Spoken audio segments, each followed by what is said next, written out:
what are you doing here?" Early one morning at the garbage dump, I saw a small girl rummaging through the trash. Her clothes were dirty, her hair was a mess, and she was eating rotten bread with single-minded focus. But when she turned to look at me, I was struck speechless with surprise. Because that child was my 6-year-old granddaughter. Why? This child 2 years ago. I hurriedly contacted my son, who replied with confusion, "We've only ever had boys." After that, I would come to discover a terrifying truth unlike anything I had ever experienced before. I'm a part-time housewife who's finished raising her children. Though I was lonely after losing my police officer husband, I was enjoying a carefree retirement on my own. My son Tim already has his own family, with 1 girl and 1 boy. Kind and caring Blair, and easygoing Sebastian. My adorable grandchildren. Even from a parent's perspective, they had built an exemplary, peaceful home. My house, my daughter-in-law's parents' house, and my son's family's house were all in the same city. We had a good relationship as relatives, occasionally visiting each other. If there was one thing that concerned me, it might be my son's wife, Sandra. She was what you'd call a young lady from a good family, and her parents were successful businesspeople who owned several properties. A bit different from our ordinary family, with a different sensibility. Sandra had grown up getting everything she wanted from a young age, and even in her 30s, she still seemed to rely on her parents and others, as my son had mentioned. The other day, there was a field trip for Blair's kindergarten, and since Sandra said it would be hard to take Christian by herself, I went along too. "Oh, that sounds fun." Yes. But Sandra was glued to Sebastian the whole time. I know he's younger so it can't be helped, but Blair looked a bit lonely.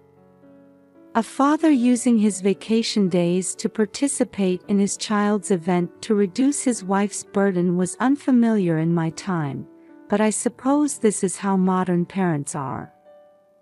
Still, from a man's perspective, it's not a bad feeling to be relied upon. Apparently, Sandra wasn't a spoiled young lady in college, but rather a popular girl who made people want to protect her. My son was no exception, being one of those charmed by her. Since such minor things didn't interfere with daily life, neither my son nor I made a big deal out of it. But that everyday life changed dramatically in the summer when Blair was 4 and Christian was 2, when they went camping as a family. An incident occurred. Unbelievably, Blair went missing when her parents took their eyes off her for a moment. My son and his wife searched desperately, but they couldn't find Blair. Of course, I and Sandra's parents also did everything we could to find Blair. We even recruited volunteers and involved the media in a big commotion. However, unfortunately, a typhoon hit the area the day after they went camping, hampering the search. 3 days later, shoes and belongings thought to be Blair's were found downstream in the river.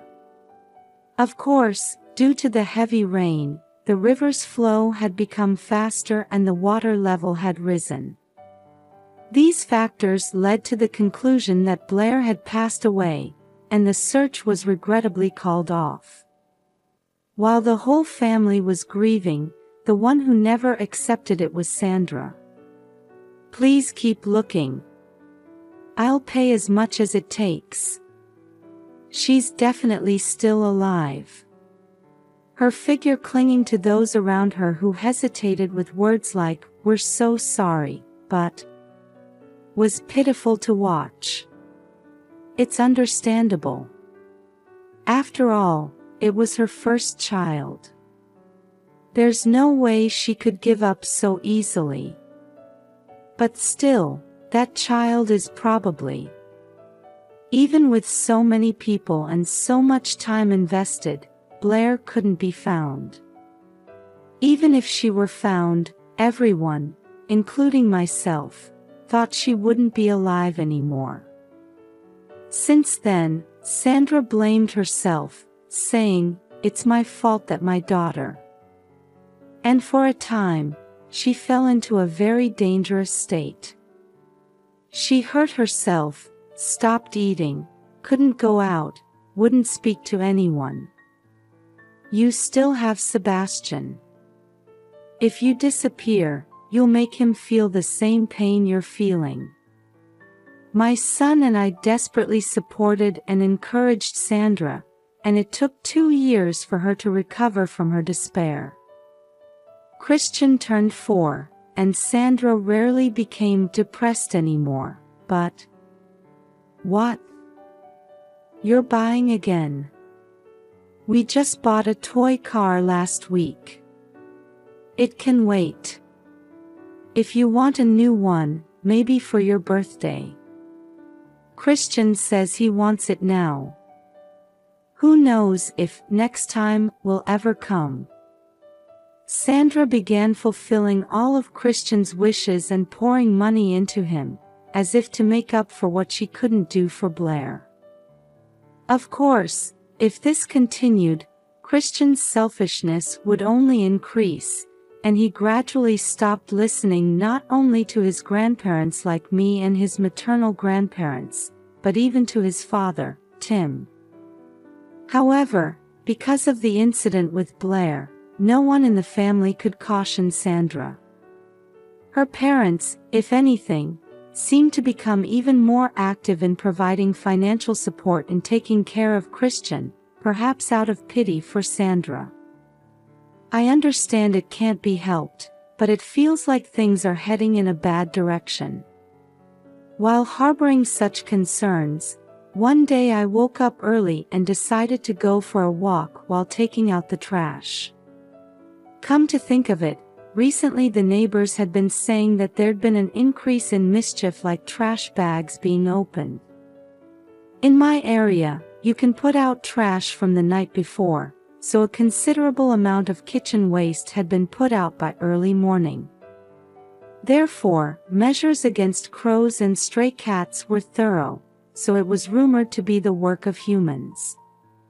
Huh? What's that? As I was thinking about this and about to turn the corner of the street, I heard a rustling sound from the garbage dump a little distance away. I noticed a large shadow rummaging through the trash bags and instinctively stopped in my tracks. Mischief. A homeless person. This is unpleasant. What should I do? I felt compelled to do something since I had seen it. As I approached little by little, the figure gradually came into clear view. That's a person, right? A child. The sight I saw at the garbage dump shrouded in morning mist is one I will never forget for the rest of my life. The figure of a small child prying open the mouth of a bag and frantically stuffing rotten bread into their cheeks. What are you doing here? I found myself saying loudly without thinking. The child who looked at me, startled and trembling, seemed to freeze in surprise and showed no signs of running away. Her clothes and body were dirty, and her hair was unkempt. I could tell at a glance that something was not right. The child and I stared at each other for a while, saying nothing. Oh no. It's good that I called out, but what should I do next? If it were an animal, I could shoo it away, and if it were a strange person, I was planning to run away. You shouldn't eat things like this. You'll get sick. After thinking it over, I decided to speak in a gentle tone to try to put her at ease. However, as I approached, the child made a gesture as if covering her head and began apologizing repeatedly, saying, "I'm sorry." Hearing the same words repeated like a broken record, I was at a loss. "Calm down. I'm not angry. It's okay." As I got closer to soothe the child, I realized something. I recognized that child's voice and features. Have we met somewhere before? As I peered into the child's face, she seemed to sense something about me too. "Blair." "Yes. I'm Blair." Hearing her words, I gasped. This child was my granddaughter who was supposed to have died 2 years ago. "Is it really you? Are you really Blair?" She nodded in response to my question. Where had she been and what had she been doing for 2 years? Should I report this? Various thoughts were swirling in my head, but for now, I took her to my home for protection. I kind of remember Grandma's house. After giving her food, having her take a shower, and dressing her in clean clothes, she seemed to have enough composure to reminisce about my house she hadn't visited in a long time. While I was trying my best to smile so as not to upset Blair, who had finally calmed down, I remember feeling extremely anxious inside. Because Blair's body was covered in marks from being hit and pinched. She should have been 6 years old at this time, but she looked short for her age and seemed underweight. Then, there was something even more perplexing. Despite clearly not having been taken care of, Blair had somehow acquired a certain level of education. She understood table manners during meals, and could read, write, and do simple calculations. Since a child can't acquire living habits on their own, it means she must have been living with someone all this time. I was elated to know Blair was alive, but when I thought about it, doesn't this have criminal implications? Once I thought that, I suddenly became afraid of dealing with the problem alone. So, the first thing I thought to do was contact my son. "Mom, are you okay? Aren't you dreaming?" The time was 6 a.m. If you suddenly get a call from your mother early in the morning saying, your granddaughter who was supposed to be dead has returned, that kind of reaction is understandable. Blair disappeared 2 years ago. We only have a boy now. Get a hold of yourself. My son's voice on the phone sounded somewhat sad and angry. I thought it was the right decision not to contact Sandra first. It would be pitiful to say something confusing just as she had finally accepted her daughter's disappearance and was starting to look forward. I wouldn't joke about something like this. Just come to my house. I almost forcibly summoned my son to the house and had him meet Blair. Dad? Blair? Is it really you, Blair? Seeing their reactions, I breathed a sigh of relief. Despite meeting after 2 years, Blair clearly remembered her father's face. How happy that must have made my son. Where have you been all this time? How did you survive? Were you taken by someone? Did you escape and come here? Hey, don't say things that will make her anxious. My son kept asking questions that I had deliberately avoided asking. Firing off questions one after another was making Blair confused. However, contrary to such concerns, she slowly shook her head. You know, I've been. She slowly and calmly began to speak. My son and I, who learned the whole terrifying, sad, and shocking truth, couldn't forgive the person who had tormented her for 2 years. So, we decided to have them receive appropriate punishment. To avoid alerting the culprit, we entrusted Blair to someone we could trust after explaining the situation, and we continued our usual lives as if nothing had happened for a while. We gathered collaborators and prepared for any contingencies. It was on the morning of the 5th day after rescuing Blair that I received a call from my son saying, "I found out where that person is going. Mom, I think I should go alone after all. We don't know what might happen." What are you saying at this point? The preparations are ready, so don't worry. We got into Tim's car and headed to a certain place. That place was a villa area a little distance from my house. It was a rental villa quietly tucked away in the most inconspicuous spot among them. Dad said this one is smaller and not in a good location, so it's hard to find buyers. This villa was one of the properties owned by Sandra's parents. With mountains nearby and surrounded by dense trees, this place carved out of the forest would be perfect for hiding people or shady activities. My son and I steeled ourselves and walked towards the garage with the shutter slightly open. It was so dark inside, despite it being daytime, that we couldn't see what was in the back.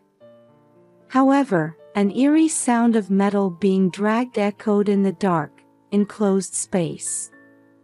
There's no doubt that person is here. The child isn't here. When I called out towards the sound, a flashlight beam suddenly illuminated my son and me. Mother-in-law. Tim. Why are you here? There stood Sandra, holding a metal bat in one hand, rummaging through the garage. She's not here. I could only repeat my earlier words in a trembling voice. Even though I knew this was coming, when actually faced with it, I still felt fear. Because Sandra's face emerging from the darkness was so uncanny. No, I was just organizing the garage. Sandra answered without addressing the mention of she, even though we hadn't asked. Her tone of voice was normal, and her mouth was smiling, but her eyes weren't. We already know everything you've done to your own daughter. Probably by the time we came here, she must have realized that her misdeeds had been discovered. What she intended to do to whom with that bat in her hand, I don't want to think about any further. What were you planning to do to Blair with that metal bat, you devil? In contrast to me, who was hesitating, Tim confronted Sandra head-on. It's understandable, given that he couldn't see his beloved daughter for 2 years, and the culprit who had kept Blair in terrible conditions was right in front of him. Devil? Me? No, she's the devil. Triggered by Tim's words, Sandra struck the bat on the floor and threw a tantrum. Sandra, why? What did Blair do to you? I had decided my first child would be a boy, but she ruined everything by being born. What are you talking about? What kind of nonsense is this? Listening carefully to my daughter-in-law's story, it was an utterly ridiculous and selfish reasoning. When Sandra was pregnant with Blair, she was consistently told by the doctor during regular checkups that the baby in her belly was a boy. My daughter-in-law, who had been hoping for a boy, was overjoyed and bought many baby items for boys during her pregnancy. I remember that well. However, a girl was born. Even if the gender was different from expected, a child is a child. A grandchild is a grandchild. There's no way they wouldn't be lovable. My son and I had considered it as a funny story to laugh about. But my daughter-in-law was different. I bought cute clothes and bragged to my friends, but it all went to waste and I was embarrassed. That's just your convenience. Besides, when Sebastian was born, we could pass down the clothes we bought then to him, so nothing went to waste. It doesn't mean anything if it's not the first child. You wouldn't understand. Even I, as a woman who has experienced childbirth, couldn't understand her obsession, so it's natural that my son wouldn't understand. All the baby clothes Sebastian wore were Blair's hand-me-downs. Poor thing. But I tried, you know. I tried to accept Blair. But I just couldn't do it. My daughter-in-law shrugged with a half-smile. I'm not cut out for patience. I've never had anything not go my way before. If she wasn't here, I could give more love to my son. Her expression as she said this with wide eyes was strangely confident, as if she were saying something completely natural. What do you mean by love? Is spending a lot of money your idea of love? That's how my parents always treated me.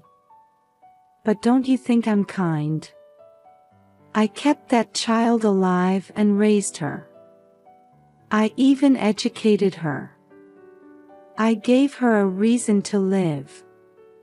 Out of sadness and anger, I involuntarily covered my face with both hands. What Blair had told us herself was true. On that day when I discovered Blair at the garbage dump, she gradually told us what had happened to her. During the camping trip, she said she was taken to a villa by a man claiming to be Sandra's friend in order to stay in a makeshift living space created in the garage. How did you bring Blair here? At that time, you never left Sebastian's side, right? In this world, there are people who will do anything if you pay them enough. Of course, it would be troublesome afterwards if I did it myself. Blair had also talked about the meaning of life that Sandra wanted to give her daughter. Blair said she had to earn money for her brother and mom. That's right. I taught her that over 2 years. I felt nauseous at Sandra's complete lack of remorse. Is that what a mother does? That child said she thought if she worked hard to earn money, her mom would smile again. Huh. So she still thought she was loved. Sandra replied, playing with her hair, as if she couldn't care less. The reason Blair had age-appropriate reading and living habits was because otherwise, she couldn't be made to earn money. Sandra really seems to think only in terms of money. No, to me, she no longer looked like a person in human form, but a monster, and it seemed Tim felt the same way. Hey, you told Blair she didn't need to learn anything else. That customers prefer stupid ones. What were you planning to make our daughter do? Do you want to know? Saying this, Sandra let out a creepy laugh. Tim, stop it. I restrained my son who was about to grab Sandra. Even if she's this kind of person, if we lay hands on her first, it would put my son at a disadvantage. I was also full of the desire to lunge at her, but I decided to hold back here. But that brat really has no guts. Just because I skipped bringing food for 3 days, would a normal person go rummaging through garbage? I failed. I never thought she could go that far on her own." Sandra grumbled in frustration, which was nothing short of abnormal. "Stop it. How could you say such terrible things? You guys asked, didn't you? Besides, doesn't everyone throw away things they don't need?" Her attitude of speaking as if it were common sense really angered me. Her parents are said to be decent people, so how did such a monster come to be? "We'll turn you over to the police. Be prepared to face the law." Huh? What are you talking about? Of course, you, Blair, and everyone else will have to disappear. As soon as she said this, Sandra took out a lighter from her pocket and pointed it towards a nearby car. Looking closely, gasoline was leaking from the car body, wetting the floor. "You idiot, stop this foolishness."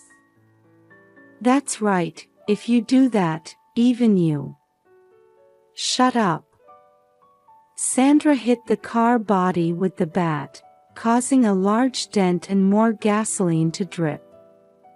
"If things don't go my way, it's better if everyone becomes charred and disappears," Sandra shouted while laughing loudly, clearly out of her mind. Persuasion is no longer possible. There's no choice. I softened my expression and spoke gently to Sandra.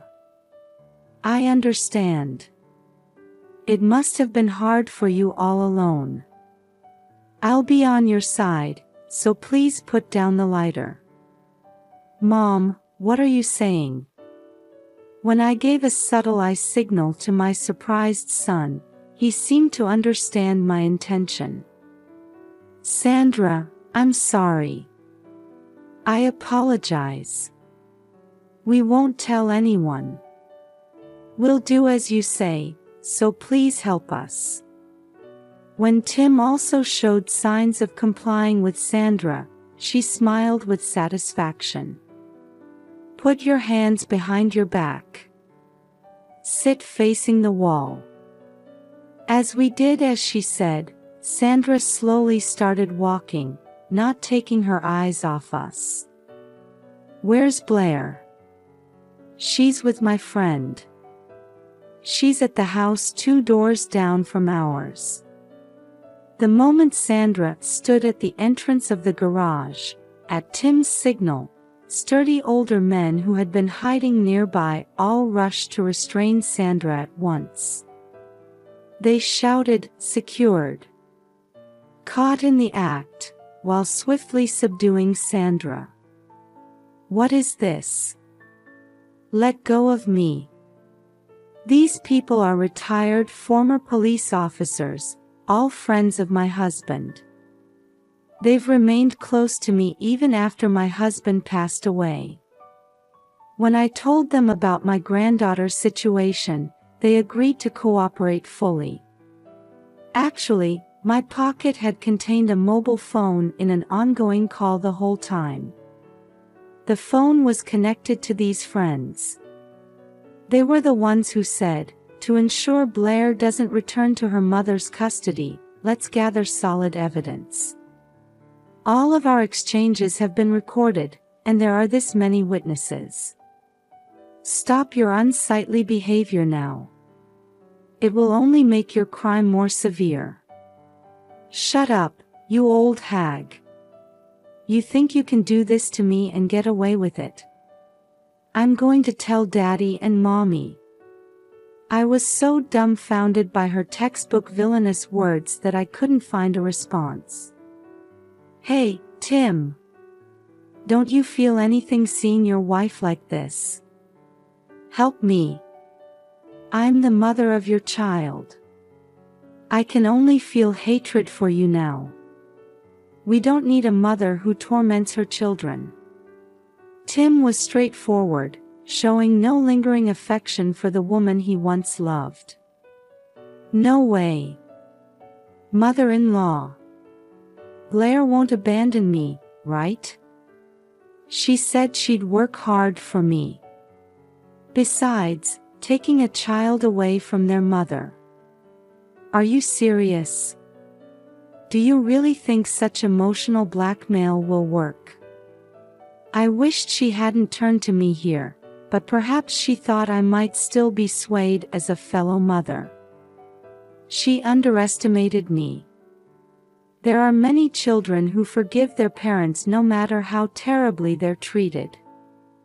Blair is kind, so she probably still likes you. That's right. That's right. Mother-in-law, I knew you'd understand. Because we're both mothers. Stop it. Don't lump me in with you. I looked straight at Sandra with a serious gaze.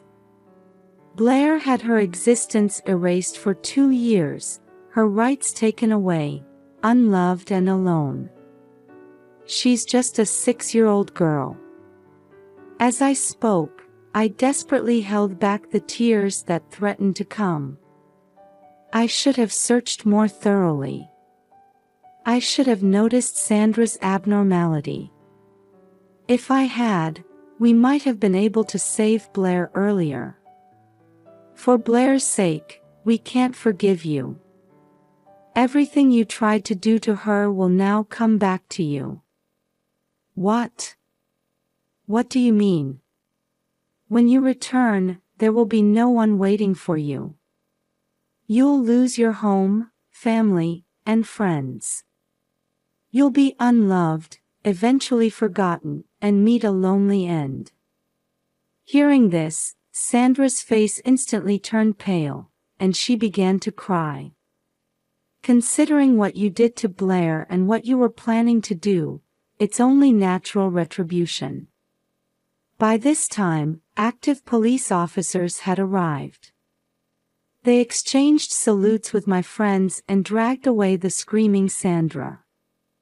Blair's physical condition, testimony, and the recorded evidence were decisive, and Sandra was arrested. She ended up spending some time behind bars.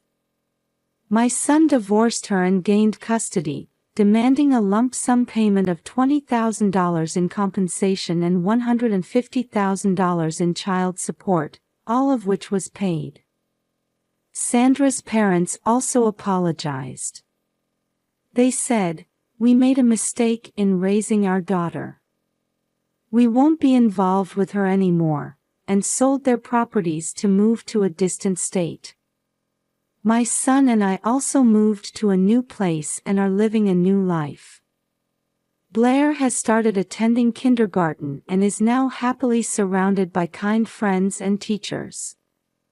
Blair, who is looking forward to starting elementary school, and cute Christian who follows her around. I intend to continue showering them both with lots of love.